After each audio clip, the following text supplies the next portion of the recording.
Hello, everybody, and welcome to this week's Garden Hour. It's so nice to see all of you online. And that music was kind of jazzy. I was getting a little into it, so I'll try to put my dancing feet away for the rest of the program. I'm Kristine Lang. I'm an SDSU Extension Consumer Horticulture Specialist working statewide based in Brookings. And I'm also an assistant professor in our plant science department here on campus. So I get the pleasure of doing some really fun research with vegetables and cut flowers and also doing all sorts of fun extension and outreach like tonight. So I am really excited to be hosting tonight because we are kind of featuring folks from our food, family, and wellness capstone within an extension. And I love working with this team because A, they're delightful humans, and B, they bring a whole different set of expertise to the table that's really complementary because I can do a decent job of helping you grow the thing and harvest the thing. But what you do with it after that, or how it influences the wellness of your body, I'm really going to leave that expertise up to Jessica and Gemma. So if you have questions about nutrition, how to preserve things, how our food system works in terms of things kind of moving from point A to point B, this is a great night to ask all of those questions. So I'm really excited to have both Jessica and Gemma with me here tonight.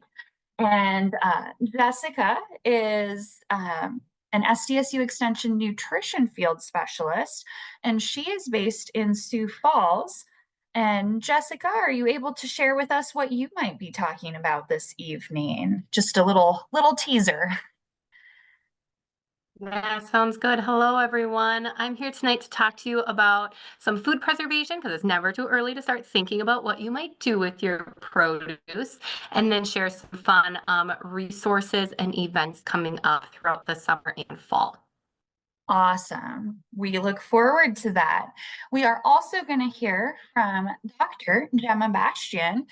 Gemma is an assistant professor and SDSU Extension Nutrition and Health Specialist, serving again everybody in South Dakota. But I get the pleasure of sharing campus with Gemma. So we both work out at Brookings. And Gemma, what are we going to learn about from you this evening? Good evening, everybody. So, I'm going to be talking a little bit about a special type of program called produce prescriptions. I'll be talking about them generally, but also talking a little bit about the Dakota Food Rx program that we offer with SDSU Extension. Excellent. And I know that program continues to evolve and change, and I learn something new every time I listen to you. And then last but not least, I'm going to be rounding out the evening. I've been spending some time thinking, not just thinking about, but smelling the wildfire smoke and thinking about wildfires. We've already had hail here in Brookings, and I know many of you have been dealing with hail. And like any gardener, I watch the deer come and go around various areas within Brookings. And so I'm going to be talking about some tough plants for tough conditions, specifically thinking about fire prevention around your home, what to do about hail, and how to maybe prevent some of that deer feeding. I don't profess to have all the answers, but we can scratch the surface. So with that, Jessica, I'm going to welcome you back to the stage and let you kick us off this evening. And just a reminder for folks, any questions that come up, please drop those in the Q&A, and I will be pitching those to Jessica after her presentation. Sounds good. I'm going to share my screen to get us started. All right. Can anyone see this? Okay. It looks like it is Okay. taking just a So, second to warm up for us, Jessica. There we go. I can see your screen. And I realize you perfect. may I need got to. a notification. Okay. And Jessica, we might need you to shut off your camera so we have a stronger signal. Sounds good. We'll give this a try. All right, I apologize, everyone. I'm actually traveling for work this week too, so I'm not on my normal internet connection. All right. Give me 1 second. It's just trying to flip slides for me. Here we go. All right, so I wanted to kick us off tonight by talking about an awesome tool that's going to be coming that I actually partnered with Kristine's team on, and it's going to be a harvest calendar. We thought this would be really great for our nutrition education programs that we teach in extension, as well as anyone out there that is looking to learn more about when their produce is going to be in season or when to expect to have your produce come in season. So whether you are a home gardener, whether you are just interested in figuring out when is the best time to buy your favorite produce or try something new, this tool is going to be for you. You can use it to help you plan your garden. You can also use it to help create a plan. Oftentimes we think about food preservation once we have an abundance of vegetables or produce in our garden, but it's all right to maybe plan for things that you want to preserve this fall or when those produce items come into season. So this calendar can help you do that too. So more to come. I am just putting the finishing touches on this with our team, and we will have it linked for you as soon as it is available. So tonight, I also just wanted to talk about some food preservation tips to get you started. You always want to choose some ripe, high quality produce. You always want to choose your preservation method. We have canning, dehydrating, freezing, and fermenting and pickling that we can choose between. And once you choose how you want to preserve your food, you want to go out and find a research tested recipe.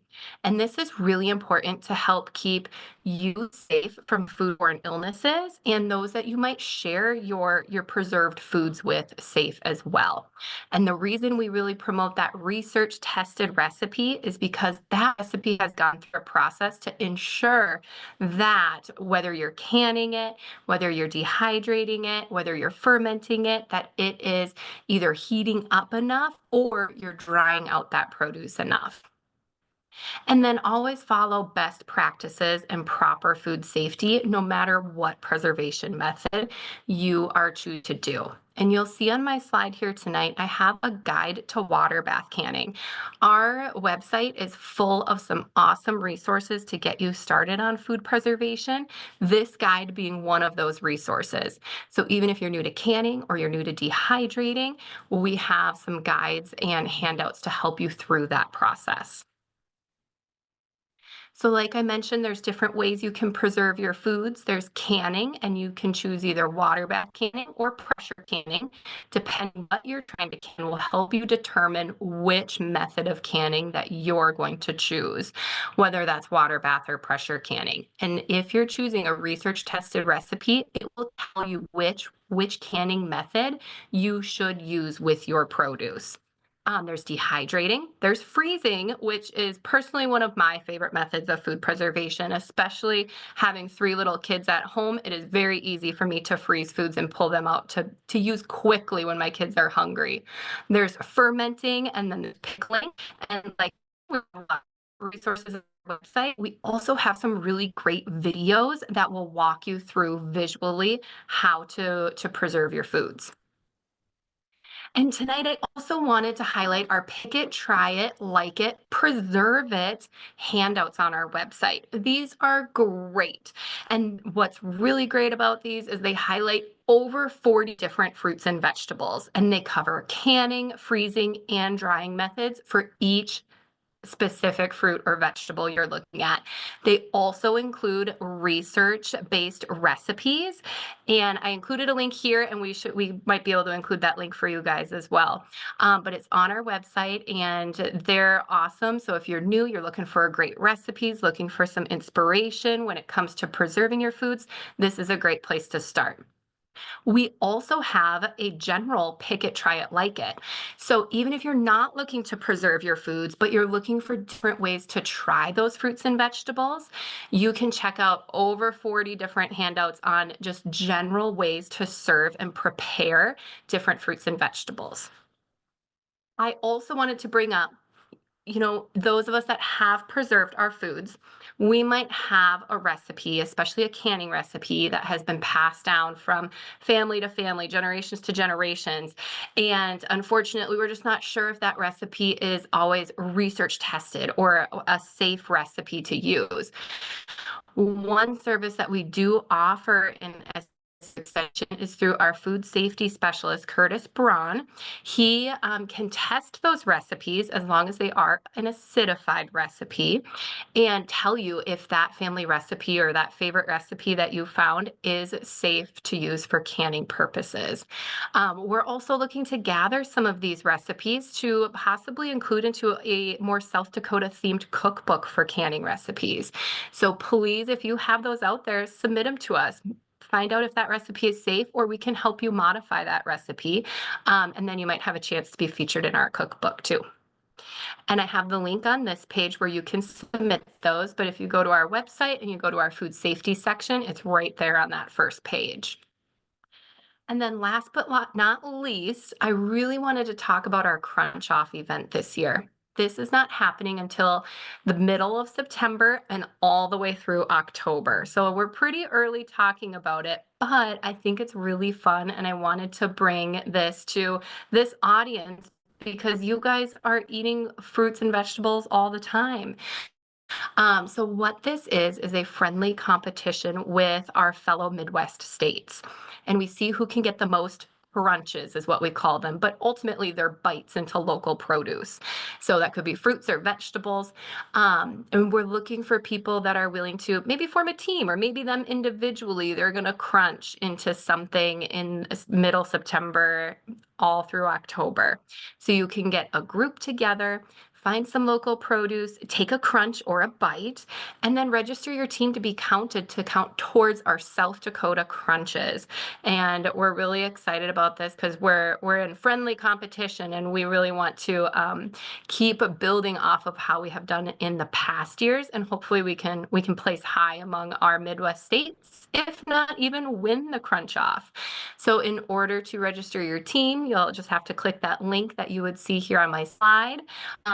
Event on our webpage, and you can register your team or yourself to crunch here in the end of September and through October. All right. What questions do I have from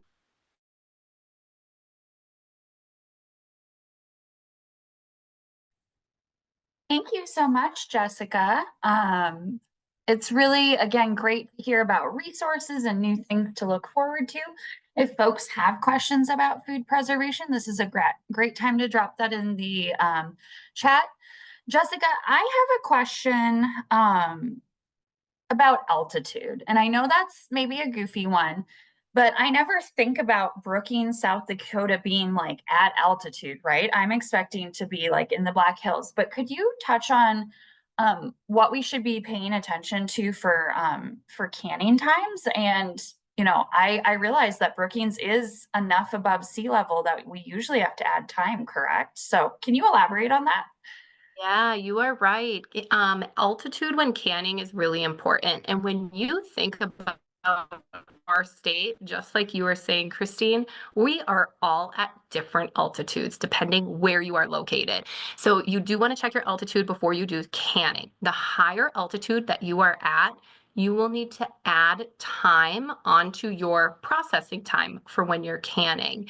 And if you're using a research tested recipe, it will be able to tell you how much time to add based on what altitude you are at. And you can check your altitude just by a simple Google search. I really like to use the website whatismyaltitude.com. Very easy to remember. And you can get your altitude there and then check your recipe, and it will tell you how much time to add to that. But yes, pretty much anywhere you are in South Dakota, you'll likely have to add some time onto that processing time. Excellent. Thank you for breaking that down a little further. And folks, we know again that internet's been a little glitchy for Jessica, but I really appreciate the messaging and that you were sticking with us, Jessica, and that you were sticking with us, audience members. Jessica, I have one more question. So I'm someone who If I need to compost it, I will, but if I can prevent composting it, I want to. So I'd like an expert opinion on, if I have split or cracked tomatoes and they just seem to be split or cracked. And so I know they're not going to like keep on my countertop without getting moldy, but I currently can't see any mold on them. Can I can those, or is the expert advice like, no, you shouldn't? Like, what's the balance between food safety when we're preserving food versus reducing food waste, which I'm also trying to do? Good question. And you bring up a good point because really food preservation is all about us trying to prevent that food waste, right? So if you do have cracked tomatoes, ideally we are still choosing quality produce for that canning process. So really inspect that produce before you do choose to use it for a canning purpose. However, you might be able to cut away some of those areas and it be okay. It's going to really depend on your recipe and how it tells you to prepare that produce. If it's more for a salsa, absolutely cut that away and bake that into or really cook that into your salsa, and you should be just fine with that. As long as you're getting the proper poundage or weight of produce, you can cut those parts away. Now, let's say you are maybe freezing that or dehydrating it. You really want to make sure you can get those cracked parts off or make sure there's no mold or dirt or any areas of concern on that produce. Awesome. I like that response, and I'll just be a little bit mindful about cutting any icky bits out when I'm canning. Well, Jessica's going to be sticking around, so if folks think of questions, please feel free to ask those. And Jessica, we did have one pop up, so I'm going to call you back one more time before we switch over to having Gemma share. So someone would like to know, is it okay to sterilize things in the dishwasher? So what's your take on sterilizing? I'm guessing they mean like our jars or some of our canning supplies. Yeah, good question. Most dishwashers can have a sterilized cycle. You'll have to check your dishwasher specifically to make sure that it can do that, because not all of them have that cycle. However, most of the time when we're canning too, you're wanting to heat those jars up before you pack that produce. So instead of doubling up and really sanitizing those jars twice, it can be really helpful to just that water boiling in your water bath canner or your big stock pot and just sanitize those right there in the boiling water. That way you're already heating those jars up to then be able to pack that produce in too. So that's just one way to not double up on steps and save some time. If you are doing a cold pack, that could maybe save you some time to sterilize them in the dishwasher and then cold pack them. Excellent. Thank you, Jessica. And again, if people think of questions, please type those in the Q&A and we'll keep revisiting questions between every speaker and come back to as many as we can at the end. So thanks for hanging out with us a little bit longer, Jessica. So without further ado, Gemma, we're very excited to also hear about your program. So we're going to now pass the mic over to you. There we go. All right. Well, thank you for having me, Kristine. I'm super excited to be here for Garden Hour. This is my very first one. And it's kind of funny to me that I'm invited to Garden Hour because anyone who knows me at work knows that I'm not much of a gardener myself. But I do love produce. I love eating produce. I love cooking produce, and I love teaching other people about enjoying healthy foods, including produce. So today I'm going to be talking a little bit about produce prescriptions, which are programs that we have all over the state. There's many different types of produce prescription programs that help bridge that access to healthy produce for many South Dakotans. And then specifically, I'll talk a little bit about Dakota Food Rx, which is the produce prescription program that I'm the director of here at SDSU Extension. So taking a look at, why we even care about, getting more healthy produce to people. Food insecurity is a really big issue nationwide, but also in South Dakota. Over 1 in 10 South Dakotans experience food insecurity. The most recent stats place it at around 106,000 people experiencing food insecurity throughout the year. With that, we also see not only food insecurity, but we also see a higher burden of chronic disease. And so, just in our state alone, we have 36% of South Dakotans that live with obesity, 35% that live with high blood pressure. And then looking at our dietary intake, only 6.7% of South Dakotans eat enough fruits and vegetables each and every day.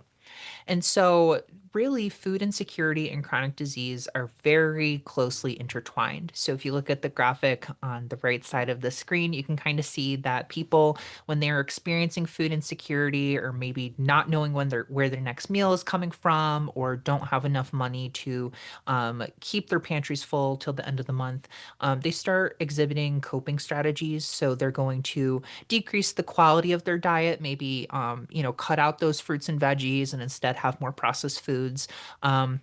They might also be skipping meals or having other not ideal eating behaviors, which then leads to chronic disease. As we know, many diseases like diabetes, heart disease, certain cancers are caused by poor diet. And so then, because of the chronic disease, then you see more healthcare expenditures, maybe less income, maybe fewer days at work. And so that leads to less purchasing power, which then leads to more food insecurity. So it's a very cyclic problem. And so it's definitely one that a lot of us in the nutrition field are really trying to tackle through various means. So one of those means is through programs called produce prescriptions.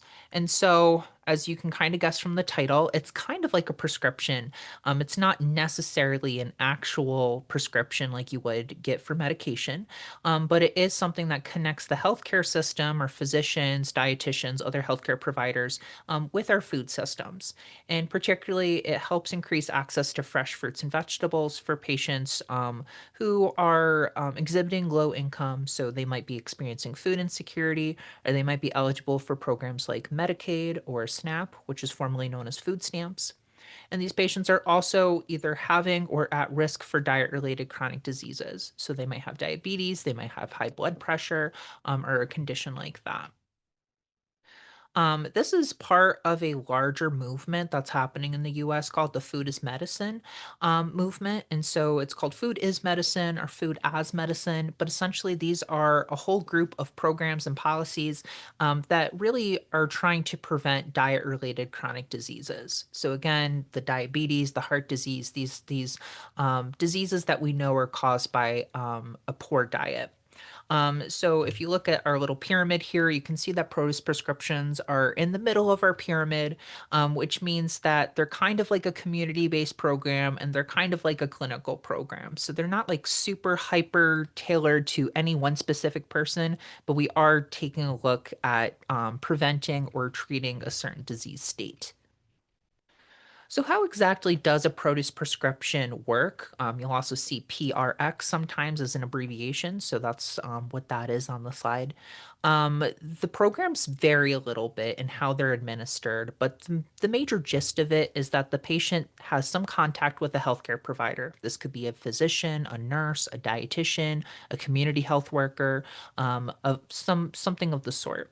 That healthcare provider then screens the patient for the eligibility criteria for produce prescription. So, again, do they meet that low income and that chronic disease criteria for the program? If so, the patient receives some type of voucher. It might be a script pad, it might be a coupon, it might be some other type of referral. And then through that, the patient redeems the voucher for fruits and vegetables at whatever participating retailer they have.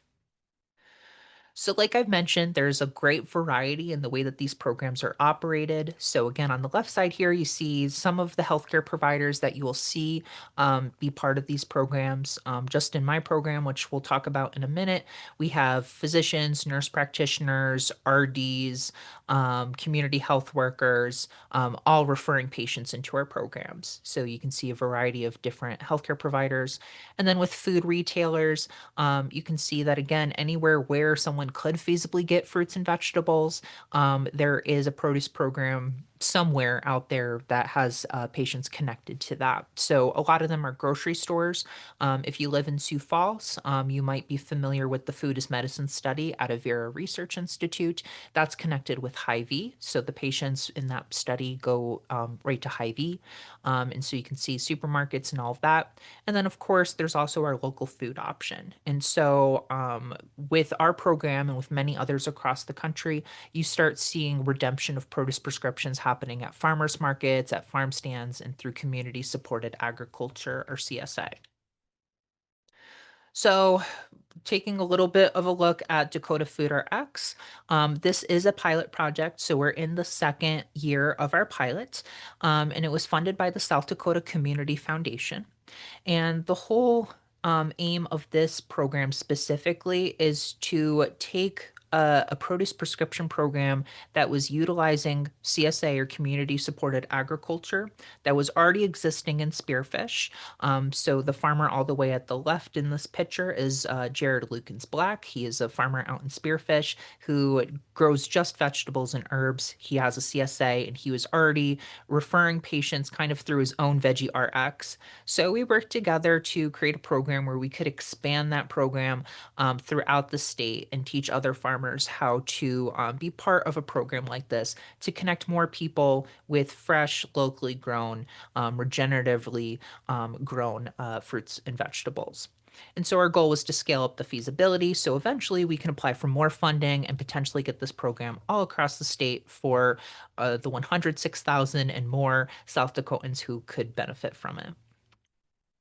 So taking a look at our pilot project, again, we're in our second year. We just started the CSAs last week, which is really fun. I'm actually a paying CSA customer at one of our participating farms. And so we've been getting our produce too, which has been really fun. Me and my husband are doing it for the first year and having the fun of getting, way too many vegetables in the fridge and trying to figure out what to do with all of them. But you can see here that we're in 4 communities throughout the state. So we have Sioux Falls, Spearfish, Sturgis, and Tyndall. And you can see the healthcare partners associated with that. So we have great partnerships with the Center for Family Medicine, Monument Health, Avera through St. Michael's Hospital in Tyndall, as well as the Tri-State Medical Center in Belfouche, who refers patients down to Spearfish and even sometimes Sturgis. And you'll see we have 5 farm partners. So we have Blue Sky Vegetable Company, which is based in Worthing, just south of Sioux Falls. We have Budding Moon and Cycle Farms in Spearfish. We have Bear Butte Gardens, which is right outside Sturgis. And then we have the Tyndall Farmers Market, who uses some local vendors out there. And we're actually partnering with the Tyndall Farmers Market through some grant funding that they've received from USDA. So we're already working and leveraging funds through other grants in order to bring this program to more and more people throughout South Dakota. So, taking a look at some of our resources in case you are interested in learning more about the program or seeing if you might be a potential patient or you or someone you know, we have our Dakota Food Rx landing page on the SDSU Extension website. So, you can see we have some informational videos there as well as some general information about the program. We also have our own Dakota Food RX recipes. Now, Jessica earlier shared our Pick It, Try It, Like It resources, and we have those, which are really great resources to hand out to any customers or people that you see at a CSA or a farmer's market or anything like that. But we also wanted to make sure that we had recipes that were very mindful of where our patients were coming into the program. We have patients who have, been dealing with food insecurity for a very long time, have been on SNAP benefits for most of their life, are really struggling with chronic disease, and then are given, a box full of kohlrabi and fiddlehead ferns and beets and, all these things that they might not be very familiar with. So we wanted to make sure that the recipes that we were providing to patients were easy to make, were healthy so they could manage their chronic conditions, as well as utilized very low cost ingredients. And so we just added additional recipes on top of the Pick It, Try It, Like It suite that we already have. And those are also available on our Dakota Food Rx page. So taking a look at some of our year one successes, like I said, we just started year two, but year one, we can already talk about some of the successes. So from that last year, we had 30 families enrolled into the program. They picked up a total of over 400 produce boxes, and those valued over $14,000. So again, those produce boxes were paid entirely by our grants, and so that was such a large value for these families who, again, are struggling to afford healthy groceries. When we interviewed patients, healthcare providers, and growers who were affiliated with the program. And overall, we had really great satisfaction with the program. I think patients rated us a 4.6 out of 5 stars. And you betcha, I went and called the person who didn't rate us five, and I wanted to learn more about what we could do to make it better for next time. So overall, patients were super satisfied. And then also we asked them, certain things about their food security status as well as how many vegetables they eat. And we did notice that the patients who responded to the pre and post surveys, which as you can see was not all 30, but the ones who did respond to the survey did indicate that they did increase their vegetable intake somewhat from the beginning to the end of the intervention. So we definitely are seeing a change in behavior that is happening because of getting access to these delicious vegetables. So with that, I just wanted to leave my contact information in case you had any questions. I just realized I left the cell line for the program on there. I guess if you want to give me a text on that, go ahead. I won't be too mad. But I'm more than happy to answer any questions about this program or anything about food security or food access in South Dakota. All right. Thank you for listening. Well, thank you so much. And again, I'll encourage folks. I know sometimes it takes a moment for us to think about those questions and type those in. But if you want to check out the Q&A box, please do so. Gemma, I thought of a few questions while you were talking. I'll try to maybe start with an easier one, which is, what do you think the future of this program looks like in terms of like, I have a practitioner I love working with here in Brookings, and, I think they might really warm up to this idea and some of their patients in Brookings might benefit for it. Like, is there a way that some of us who are listening tonight can help like kind of like name drop you and your program to our healthcare providers? Or what do you kind of see as the growth of this program, or how people can help promote it and support it in their communities? That's a great question, Christine. I think one of the really interesting challenges that we've had with Dakota Food Rx is you kind of need to have the right mix of all of the partners together in the same community to make it work, right? You have to have the motivated healthcare provider, you have to have the local grower, and you have to have the patient base that is going to benefit the most from the program.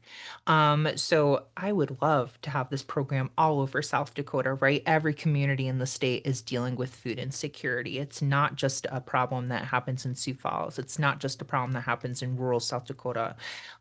So I think, expansion would be great, but I think we still have a little bit of work into, particularly in my opinion, getting providers a little bit more aware of that these programs exist, that they are programs that you can refer out to. And I mean, even when you're seeing your primary care doctor, you're lucky if you get 10, maybe 15 minutes with them, and that's with all the other things. And so it can sometimes be really difficult for the provider to make the connection and see that, yes, this patient's going to be eligible for a program like this.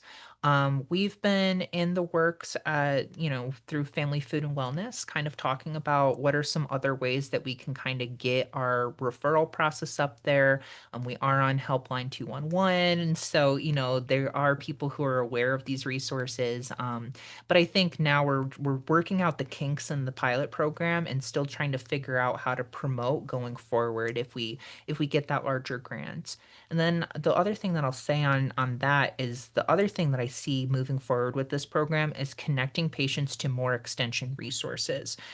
I see Dakota Food Rx as a really beautiful opportunity to get people connected with extension. I mean, the folks on this webinar, maybe this is their first time connecting with SDSU extension. Maybe some of them are from the Master Gardener program or other programs that we offer. But I really see this as a way to connect people with so much information that we provide. So it's not just about how to cook the vegetables you get into your box, but how do you preserve them afterwards? We can connect them with Jessica, or maybe you want to start a garden of your own. We start connecting them to people like you, Christine. So I really see this as a jumping point to get people more invested in all of the wonderful resources we have at Extension. Well, that's great to hear, and we'll just keep staying tuned as a Garden Hour community on how we can really rally and support this. So I'll share that my family visited this past weekend, and I've got lots of nieces and nephews, as some people who have been around Garden Hour for a while know, because you've seen photos of some of them. So I'm curious, Gemma, of some of the recipients, was this produce going to families, and maybe just from your general nutrition expertise, because I know you do work with children in different capacities. Do you have specific vegetables or maybe even some of those recipes you mentioned that might help parents, get their children to eat more vegetables? Or do you have a vegetable like, this is a secret vegetable that once kids try it, they'll actually be really turned on to it? So, any advice for parents who are trying to get their kiddos to eat more veggies?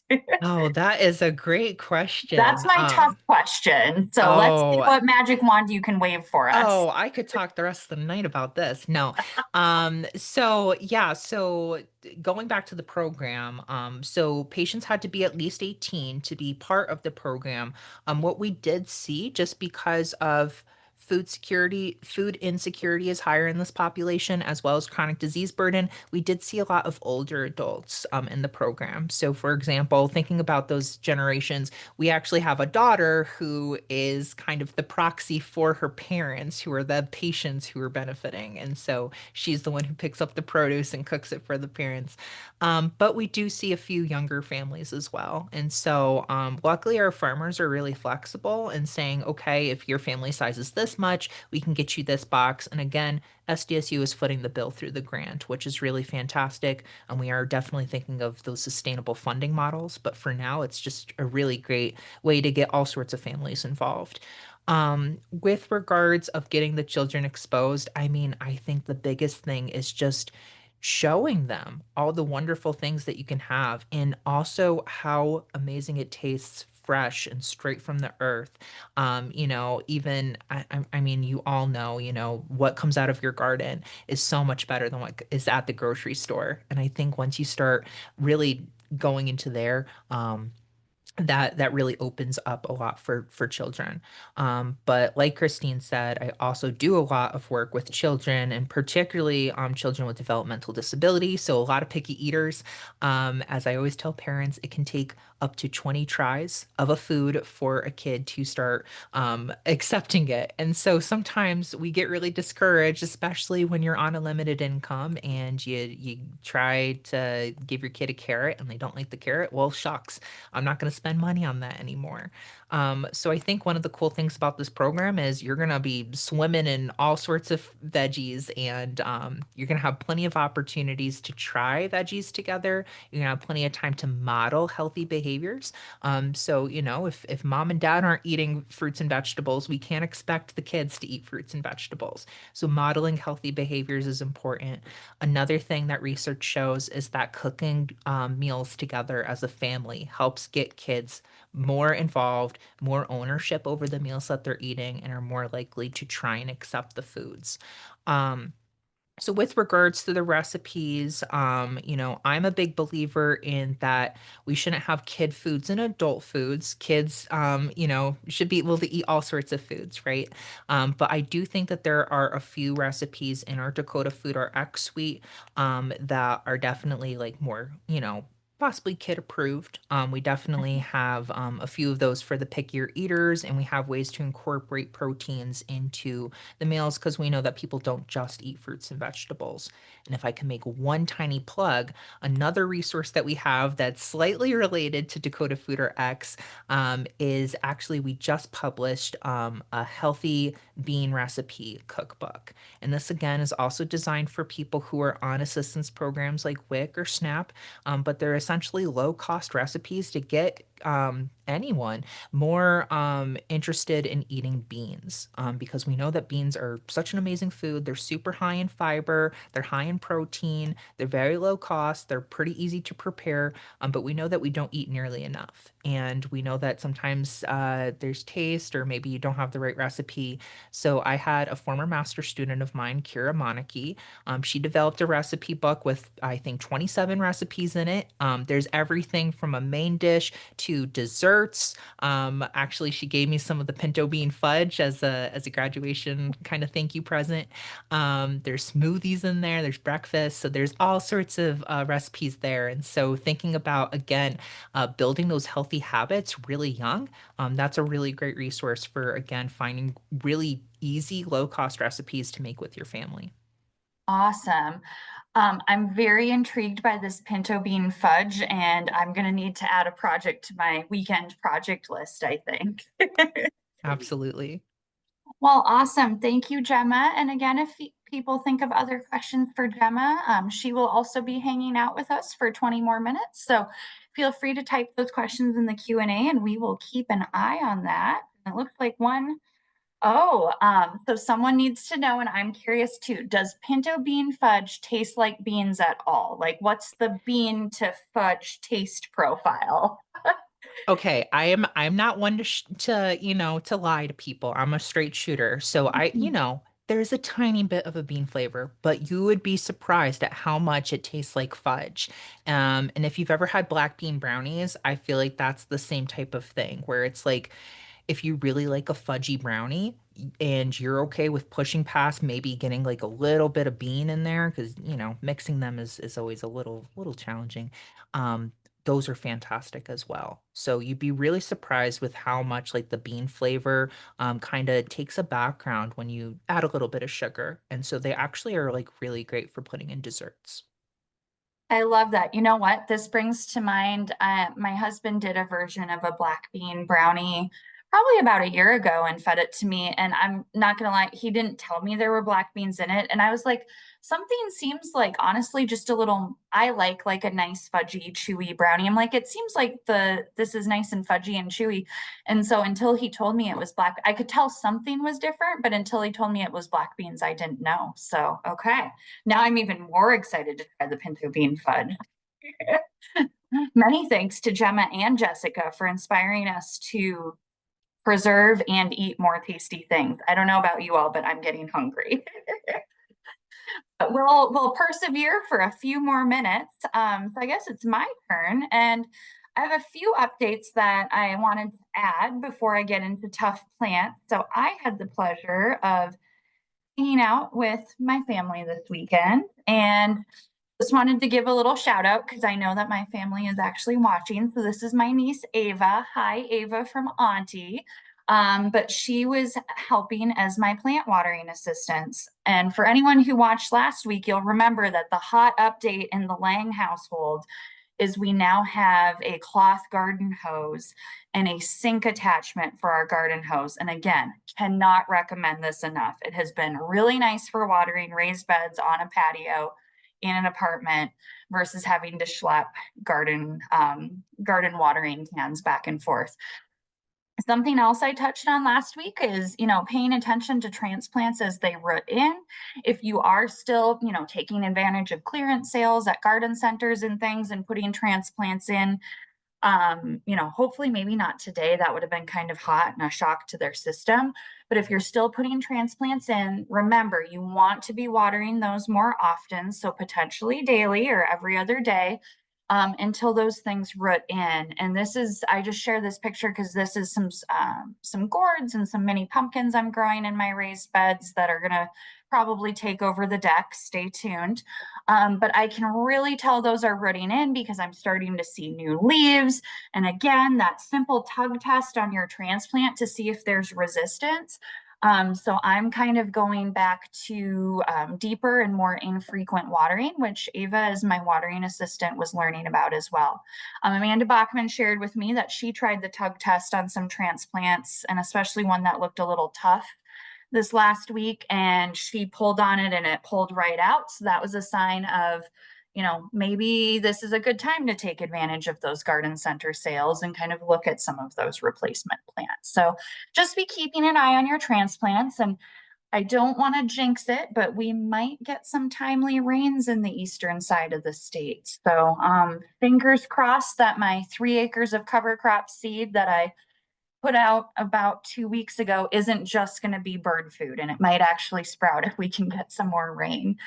I just wanted to share some pictures because on Tuesday night last week, I was telling folks about how we were doing a trial of different types of mulch, everything from white silage tarp in the foreground to cardboard to wool mulch to straw mulch to landscape fabric to just bare ground conditions. And so this was a picture of that trial planted with the peppers planted into it. And because it's probably the most exciting, here's a close-up of what that wool mulch looked like. The farmer who provided our raw wool, the black and the white was kind of mixed together, and my students, before I could even think about, oh, maybe we should separate the black and white, we just kind of put a patchwork quilt. This is a preliminary trial this year, so we're kind of seeing, looking for overarching differences and things that we can kind of dig deeper into for future studies. So I already have it in my head that next time we, next year, in subsequent seasons, I'd like to try it with, black wool versus white wool and look at those differences on soil temperatures. But back up, you can see these little white boxes if you squint, but we have soil moisture and temperature sensors buried at 4 inches deep. So we're looking at the impacts of these different mulches on moisture retention and soil temperature, which peppers, do love a lot of heat for production. So I'm really interested in that. And then I have little sensors on the surface. They look like little blue buttons. They're on the surface of each of these mulches. And so they're actually going to be tracking surface temperature differences as well. So I'm really excited about looking at both of, a variety of aspects for this study. And a reminder that I will have a field day save the date at the end of this so that you can remember when you can come see this.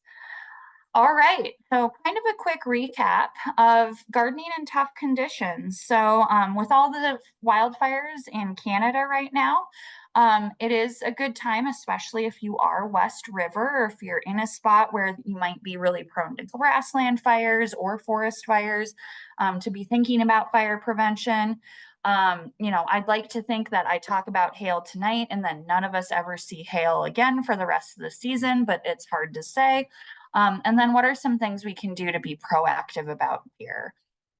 So as we think about fire, and I apologize, that photo got a little bit blurry when I copied it and saved this presentation.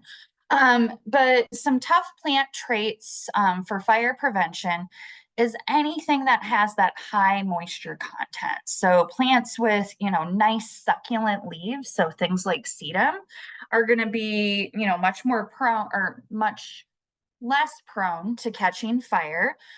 Things that are short and close to the ground, fire might move over it really quickly versus, burning for a long time and then catching your house or other outbuildings on fire.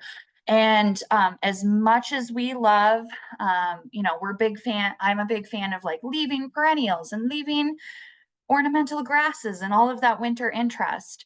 If you are in an area that you are prone to fire, you're going to want to keep that dried foliage or things like ornamental grasses maybe off your planting list or very far away from your house. So you want that lower volume of things that are dry and dead. And the same thing goes for if we're having a droughty summer and you're having plant material die back, try to get that dried material out of there because again, we've all, started bonfires and that's usually the material that we're using to kindle the fire. And your garden can become kindling. So be cognizant of that. Some planting tips is planting in islands, not masses. So having breaks of rock or things in between your planting areas so that it all, if one little patch catches, maybe it catches and it fizzles out versus catching and spreading like, a fuse to your house or outbuilding. So again, breaking up that vegetation. Mulching around plants.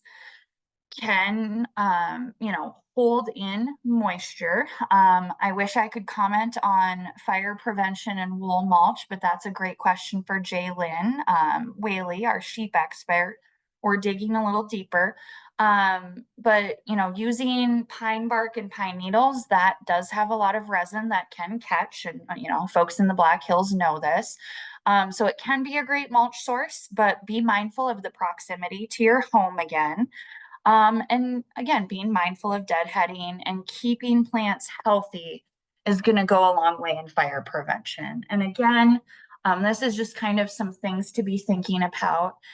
There are also considerations with woody plants, and we'll have John Ball back in the next few weeks, somewhere in here on Garden Hour. So if you're really curious about fire prevention and woody plants, asking John Ball when he's on Garden Hour, or taking a look at some of his past tree pest alerts, because we have had different fire events in the Black Hills, and I'm willing to bet my houseplant collection that he has touched on that topic, and or would be happy to visit with you about it. But just some things to be thinking about. Folks might be curious about, what's going on if we get a lot of smoky days and what are the impacts on plants. We do know that if we get a lot of smoky days in a row, the light transmission from sunlight is reduced, and that can have some damage on plants. There can be some issues with, just some of the things that are in the smoke and some of that damage on plant material. I wouldn't worry about it at the levels that we're seeing currently. It would have to be, we're constantly sitting in the purple, like the very unhealthy to hazardous areas. But we have seen some light reduction because that wildfire smoke does act kind of like cloud cover. But right now, some of the bigger considerations are, taking care of your lungs and taking care of yourselves as gardeners. Hail, we have all dealt with various shapes and forms of hail. If you are in an area that's highly prone to hail, I know many folks will take some sort of a mesh netting or a metal hardware cloth, and they'll put some sort of a hail netting over their gardens, especially for areas that they really love. And I've seen some people build some really beautiful structures, and maybe you add some plant material on it that's, climbing the posts and things. So I think there's ways to make hail netting look really beautiful. Some plant traits to consider if you don't get hail very often, but it's often enough that you're worried about it, but you're not going to net. Plants with thinner, finer leaves, things like grasses, are going to stand up better to hail. Smaller leaves can really help. Plants that have nice sturdy stems, some of our succulent material, they have nice sturdy stems, but they're also just really prone, in terms of supporting the plant, but they also like tend to snap a little bit easier. So succulents can be kind of a toss-up when it comes to hail.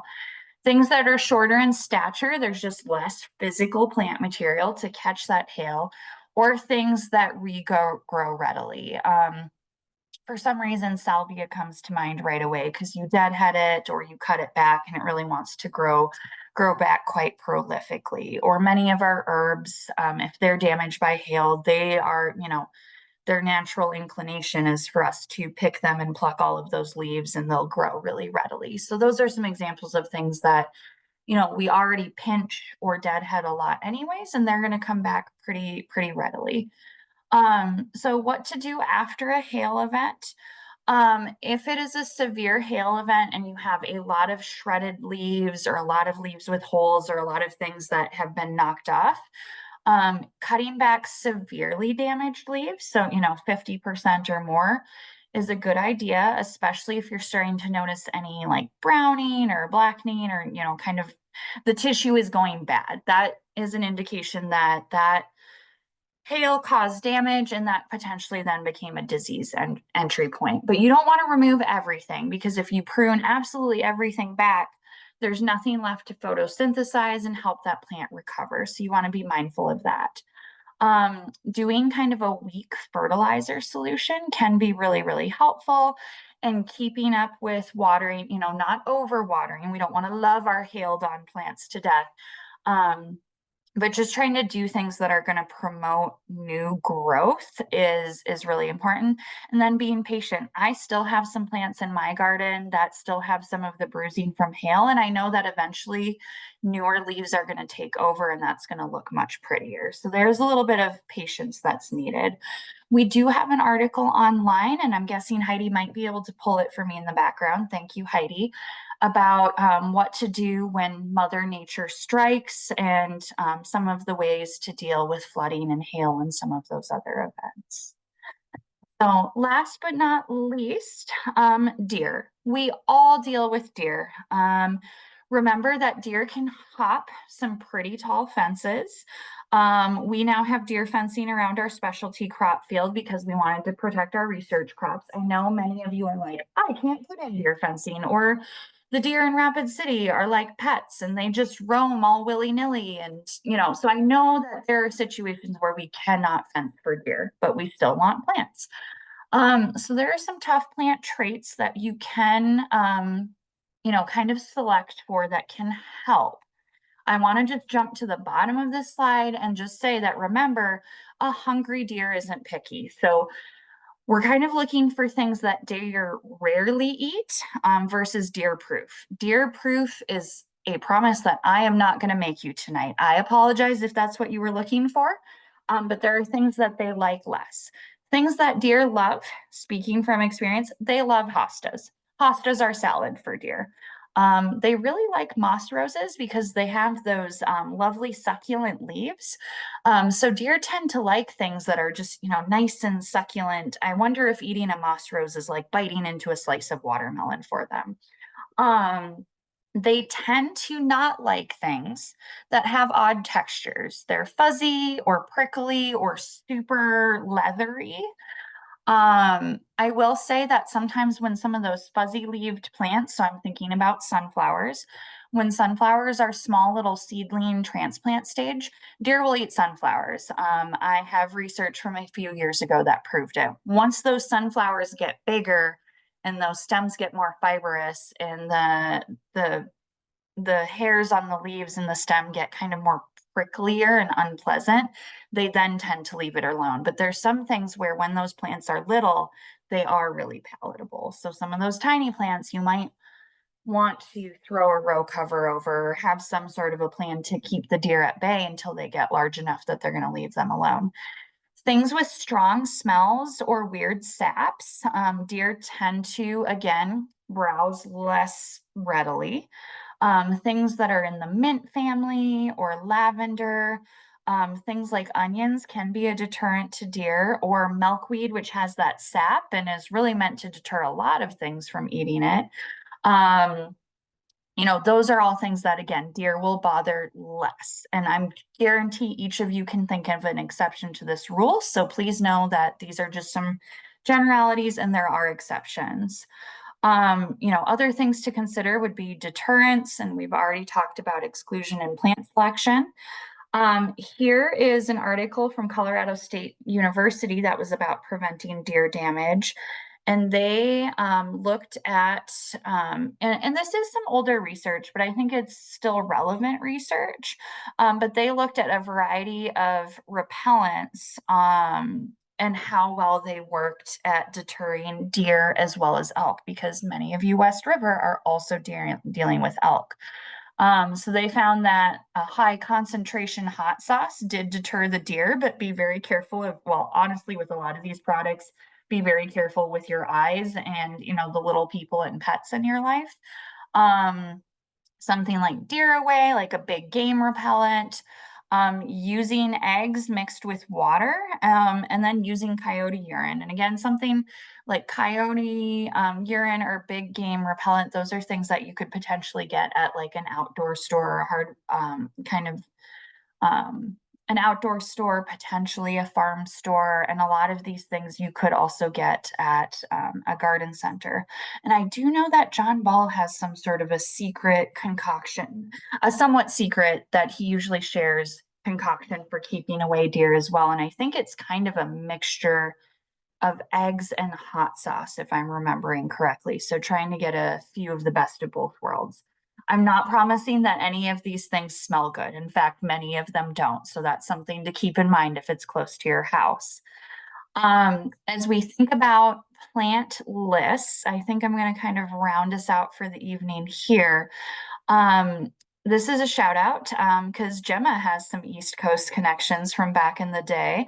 But Rutgers did a really, really cool research study where they interviewed landscapers and, green industry professionals about their observations about what plants have the most deer damage.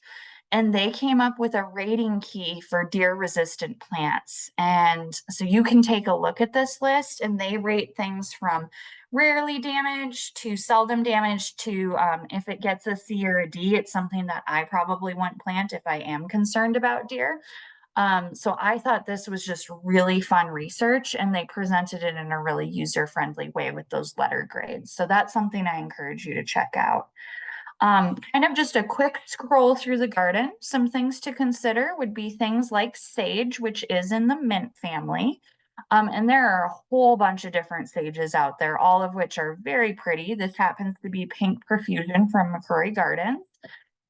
We have Russian sage, which is a different flavor. It's not a true salvia, but there are different versions of this, and some of them are getting shorter and minding their manners a little bit better in the garden. So that's another one to consider.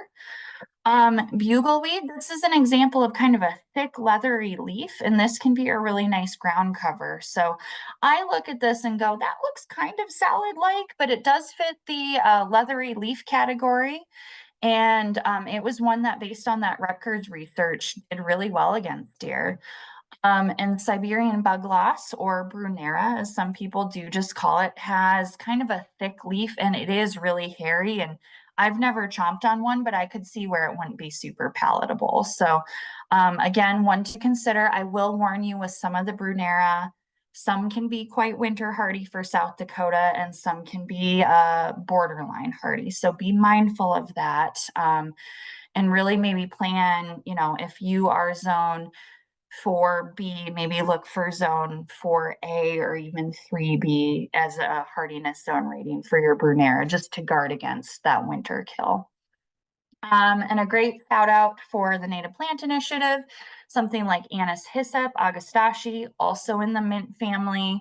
It has a very unique black licorice smell, so that's one that deer, not all humans love black licorice, and I think it's a smell that really turns off deer, but the flowers are beautiful. The foliage can be really quite large, and pollinators love it. And here's a whole list of tough plant resources. Again, Colorado State has some fun stuff. John Ball, again, check his tree pest alert for a woody plant perspective. And then that New Jersey research that I'm guessing Heidi may have already shared for me in the chat. I just want to shout out that, again, we are having a lot of field days this summer, so this might be a great one to grab a quick screenshot or check back on YouTube in a few days. Or when in doubt, check out extension.sdstate.edu/events. And if you want to see more about those wool mulch trials and tour the specialty crop field in person, July 29th would be a great day to do that. And we are going to get some rain days in the near future, hopefully, or at least some rain evenings. Again, if I talk about it enough, maybe it will actually happen. So if you want to read up on our research findings from prior years, I invite you to do so. My graduate students have worked very hard to compile all of that research. And there is my contact information.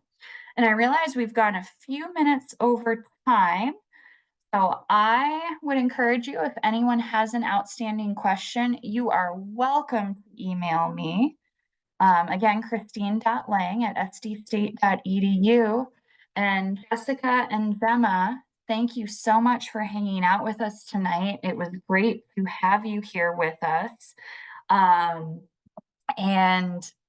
I really appreciate learning about all things nutrition and food preservation and all of your programming. And we look forward to seeing you at some summer events. Jessica and Gemma, maybe real quick, anywhere we should watch for you this summer if we wanted to stop by and say hello? Are there any summer events that we might see you at? Sure. I will be at the family field day down in Beersford with some food preservation activities. So if you're around the area, come check us out there. Okay, and that is going to be Tuesday, July 8th, and I will be there as well. So say hi to me and Jessica in person. And Gemma, I should say this summer or this fall if you want to all the way, maybe hint to where we'll see you this fall. Oh goodness, where won't I be? The problem is I don't go to tons of field days. I haven't really solidified that schedule yet, but I'm always bouncing around for conferences and other scientific meetings. So I'll be presenting stuff in Indianapolis. I'll be presenting, all over. But because of Dakota Food Rx, that does keep me busy across the state. So I'm usually traveling back and forth. I live in Sioux Falls. I work in Brookings. I'm often in the Black Hills. So honestly, find if you really want to meet up with me, send me an email and I'm sure I'll be in your city sometime or another. And I know it's a little early, so I won't spill all the beans, but I can just share that Gemma has been a fantastic chair for our South Dakota Local Foods Conference. And I know some of you engage with that. And just stay tuned. We will be hosting that event in early November. So that would be a great spot to say hello to Gemma in person. I don't know if Oh you're my ready to goodness. share any more details. Yeah, no, thank you for the reminder. I'm sitting here, I'm like, she's saying fall for some reason. I'm so frazzled. But yes, the South Dakota Local Foods Conference will be this November 7th and 8th. That's a Friday and Saturday, and it's going to be in Aberdeen, South Dakota at the Best Western Ramkota Inn. And so we're super excited to announce that. We'll have more information up on SDSU Extension website as well as our South Dakota Local Foods Coalition website soon. And stay tuned for more information about keynotes and other events there. Awesome. Thanks for letting me tee that up for you. So, again, lots of opportunities to catch Jessica and Gemma, and I look forward to seeing you at events. And it might be a little while before you see me on Garden Hour again, but I do look forward to seeing all of you. And thanks for giving us about 6 extra minutes of your time this evening. And while I won't be here next week, I know that the hosts and panelists will look forward to seeing you. So, same time, same place. And between now and then, let's hope for some timely rains and some really happy gardens. So, have a great evening, everyone, and thanks for joining. Thank you.